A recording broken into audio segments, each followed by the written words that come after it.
conference, for being able to put on such an incredible event. We're, of course, thrilled to be here. We're happy to be here. And, one of the things that I wanted to talk about today is, of course, our shared values. And, it's great to be back in Germany. As you heard earlier, I was here last year as United States Senator. I saw Foreign Secretary David Lammy and joked that both of us last year had different jobs than we have now. But now it's time for all of our countries, for all of us who have been fortunate enough to be given political power by our respective peoples, to use it wisely to improve their lives. And I want to say that, I was fortunate in my time here to spend some time outside the walls of this conference over the last 24 hours. And I've been so impressed by the hospitality of the people, even as, of course, as they're reeling from yesterday's horrendous attack.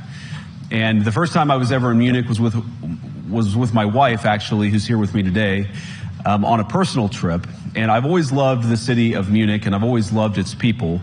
And I just want to say that we're very moved, and our thoughts and prayers are with Munich and everybody affected by the evil inflicted on this beautiful community. We're thinking about you, we're praying for you, and we will certainly be rooting for you in the days and weeks to come. Now,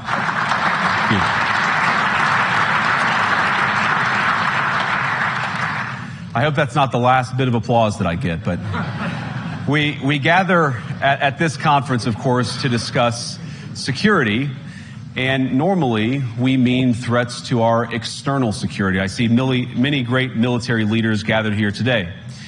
But while the Trump administration is very concerned with European security and believes that we can come to a reasonable settlement between Russia and Ukraine, and we also believe that it's important in the coming years for Europe to step up in a big way to provide for its own defense, the threat that I worry the most about vis-a-vis Europe is not Russia, it's not China, it's not any other external actor. And what I worry about is the threat from within, the retreat of Europe from some of its most fundamental values shared with the United States of America. Now, I was struck that a former European commissioner went on television recently and sounded delighted that the Romanian government had just annulled an entire election. He warned that if things don't go to plan, the very same thing could happen in Germany too. Now, these cavalier statements are shocking to American ears. For years, we've been told that everything we fund and support is in the name of our shared democratic values. Everything from our Ukraine policy to digital censorship is billed as a defense of democracy. But when we see European courts canceling elections and senior officials threatening to cancel others, we ought to ask whether we're holding ourselves to an appropriately high standard. And I say ourselves because I fundamentally believe that we are on the same team. We must do more than talk about democratic values, we must live them. Now, within living memory of many of you in this room, the Cold War positioned defenders of democracy against much more tyrannical forces on this continent. And consider the side in that fight that censored dissidents, that closed churches, that canceled elections. Were they the good guys? Certainly not. And thank God they lost the Cold War. They lost because they neither valued nor respected all of the extraordinary blessings of liberty. The freedom to surprise, to make mistakes, to invent, to build. As it turns out, you can't mandate innovation or creativity, just as you can't force people what to think, what to feel, or what to believe. And we believe those things are certainly connected. And unfortunately, when I look at Europe today, it's sometimes not so clear what happened to some of the Cold War's winners. I look to Brussels, where EU commissars warn citizens that they intend to shut down social media during times of civil unrest the moment they spot what they've judged to be, quote, hateful content. Or to this very country, where police have carried out raids against citizens suspected of posting anti-feminist comments online as part of, quote, combating misogyny on the internet, a day of action. I look to Sweden, where 2 weeks ago the government convicted a Christian activist for participating in Koran burnings that resulted in his friend's murder. And as the judge in his case chillingly noted, Sweden's laws to supposedly protect free expression do not, in fact, grant, and I'm quoting, a free pass to do or say anything without risking offending the group that holds that belief. And perhaps most concerningly, I look to our very dear friends, the United Kingdom, where the backslide away from conscience rights has placed the basic liberties of religious Britons in particular in the crosshairs. A little over 2 years ago, the British government charged Adam Smith Connor, a 51-year-old physiotherapist and an Army veteran, with the heinous crime of standing 50 meters from an abortion clinic and silently praying for 3 minutes. Not obstructing anyone, not interacting with anyone, just silently praying on his own. And after British law enforcement spotted him and demanded to know what he was praying for, Adam replied simply, it was on behalf of the unborn son he and his former girlfriend had aborted years before. Now, the officers were not moved. Adam was found guilty of breaking the government's new buffer zones law, which criminalizes silent prayer and other actions that could influence a person's decision within 200 meters of an abortion facility. He was sentenced to pay thousands of pounds in legal costs to the prosecution. Now, I wish I could say that this was a fluke, a one-off crazy example of a badly written law being enacted against a single person. But no, this last October, just a few months ago, the Scottish government began distributing letters to citizens whose houses lay within so-called safe access zones, warning them that even private prayer within their own homes may amount to breaking the law. Naturally, the government urged readers to report any fellow citizens suspected guilty of thought crime. In Britain and across Europe, free speech, I fear, is in retreat.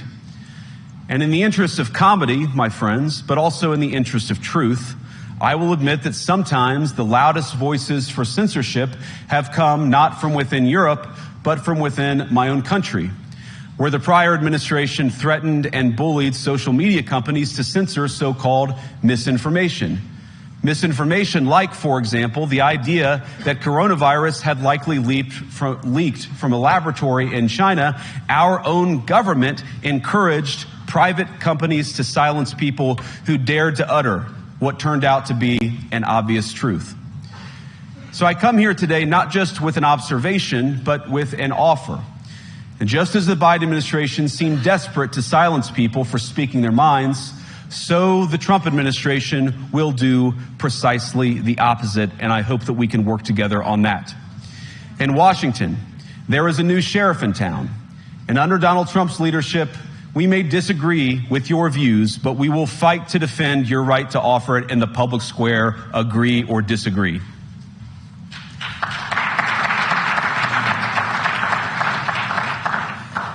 Now, we're at the point, of course, that the situation has gotten so bad that this December, Romania straight up canceled the results of a presidential election based on the flimsy suspicions of an intelligence agency and enormous pressure from its continental neighbors. Now, as I understand it, the argument was that Russian disinformation had infected the Romanian elections.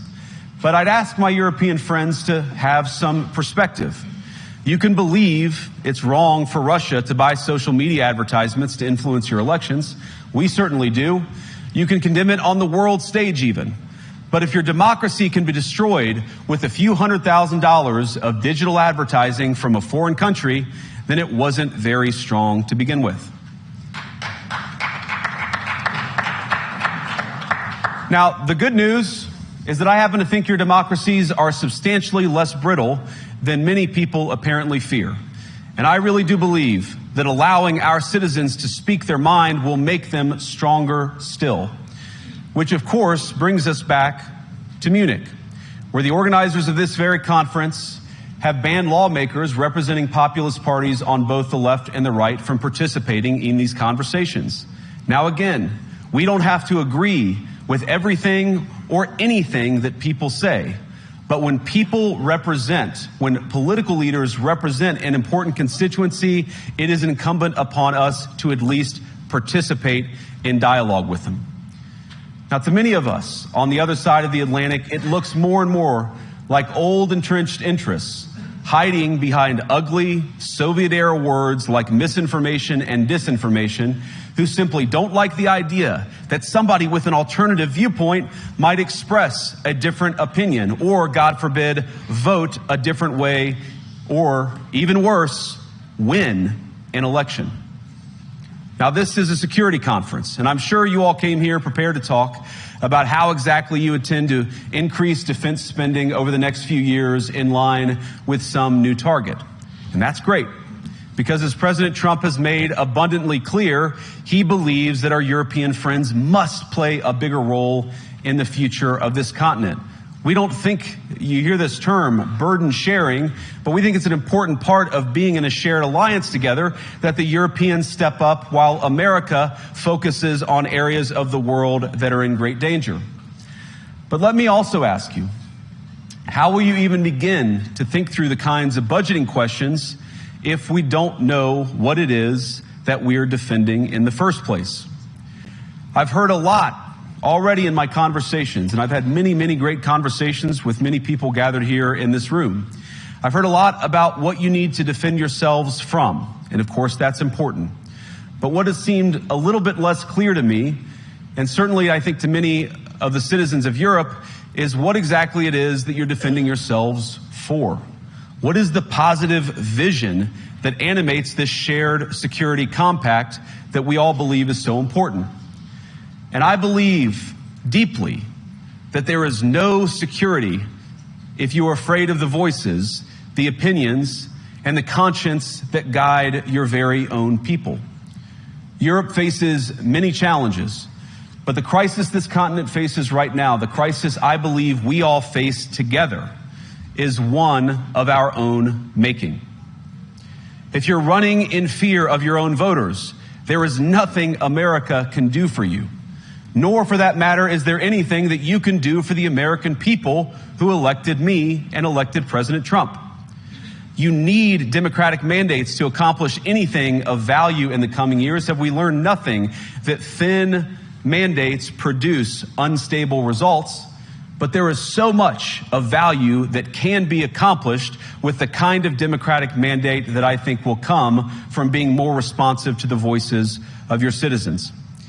If you're going to enjoy competitive economies, if you're going to enjoy affordable energy and secure supply chains, then you need mandates to govern, because you have to make difficult choices to enjoy all of these things. And of course, we know that very well in America.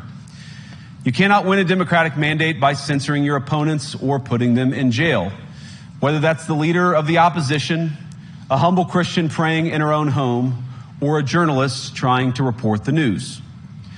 Nor can you win one by disregarding your basic electorate on questions like who gets to be a part of our shared society. And of all the pressing challenges that the nations represented here face, I believe there is nothing more urgent than mass migration. Today, almost 1 in 5 people living in this country moved here from abroad. That is, of course, an all-time high. It's a similar number, by the way, in the United States, also an all-time high. The number of immigrants who entered the EU from non-EU countries doubled between 2021 and 2022 alone, and of course it's gotten much higher since. And we know the situation, it didn't materialize in a vacuum. It's the result of a series of conscious decisions made by politicians all over the continent and others across the world over the span of a decade. We saw the horrors wrought by these decisions yesterday in this very city. And of course, I can't bring it up again without thinking about the terrible victims who had a beautiful winter day in Munich ruined. Our thoughts and prayers are with them and will remain with them. But why did this happen in the first place? It's a terrible story, but it's one we've heard way too many times in Europe and unfortunately too many times in the United States as well. An asylum seeker, often a young man in his mid-20s, already known to police, rams a car into a crowd, and shatters a community. How many times must we suffer these appalling setbacks before we change course and take our shared civilization in a new direction? No voter on this continent went to the ballot box to open the floodgates to millions of unvetted immigrants. But you know what they did vote for? In England, they voted for Brexit, and agree or disagree, they voted for it. And more all over Europe, they're voting for political leaders who promise to put an end to out-of-control migration. Now, I happen to agree with a lot of these concerns, but you don't have to agree with me. I just think that people care about their homes, they care about their dreams, they care about their safety and their capacity to provide for themselves and their children. And they're smart. I think this is one of the most important things I've learned in my brief time in politics. Contrary to what you might hear a couple mountains over in Davos, the citizens of all of our nations don't generally think of themselves as educated animals or as interchangeable cogs of a global economy. And it's hardly surprising that they don't want to be shuffled about or relentlessly ignored by their leaders. And it is the business of democracy to adjudicate these big questions at the ballot box. I believe that dismissing people, dismissing their concerns, or worse yet, shutting down media, shutting down elections, or shutting people out of the political process protects nothing. In fact, it is the most surefire way to destroy democracy. And speaking up and expressing opinions isn't election interference. Even when people express views outside your own country, and even when those people are very influential. And trust me, I say this with all humor, if American democracy can survive 10 years of Greta Thunberg scolding, you guys can survive a few months of Elon Musk. But what no